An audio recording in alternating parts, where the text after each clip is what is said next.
may gagawin tayo. Ito LG, 32 inches lang ito ang problema niyan.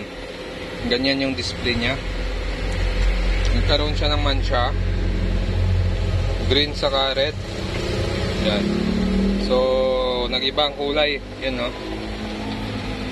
Pumangit yung kulay niya. Buksan natin. Ito yung model number niya. LCD pa. LED na rin pala ito. Ito yung main board. Tapos yung power supply. At may lead driver na rin siya. So, ang problema nito display, unahin natin galaw dito. Itong socket muna. Tapos dito. Linisin muna natin yan, yung dalawang yan. Okay, so ito. Nilinis na rin natin yan. Tapos naglagay tayo ng kalang dito sa likod.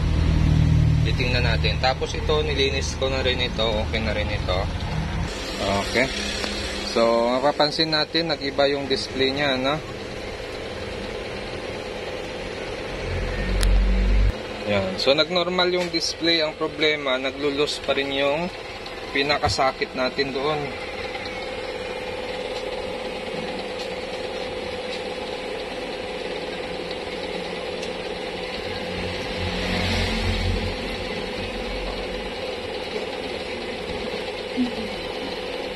Yan. Galawin natin. Ito, yung dito.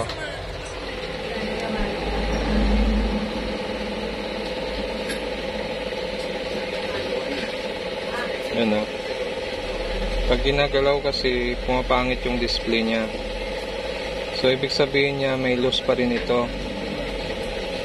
Try natin magpalit ng ribbon. Okay, so ito na, nagpalit na tayo ng LVDs niya. Ito yung luma niya. Kasi napapansin ko rito, lubog na yung pinaka... Yan, yung pinaka-circuit niya dito, lubog na. So, maaaring naglulus na yung ganun. Saka kunting galaw lang, nagkakaroon na kaagad siya ng pagbabago sa screen. Yan, okay na yung display, ano? So, yung problema nito ay ribbon lang. Palit lang ng ribbon, nag-okay na yung display nito. Okay na ito. So, ito lang yung problema niya. So, kahit pinalitan natin yan, naglagay pa rin tayo ng kalang yung ganito. Yan, yung tape na ganyan, nilalagay natin para kalang. Para kumapal yung likod, para kumapit yung circuit dito. Okay.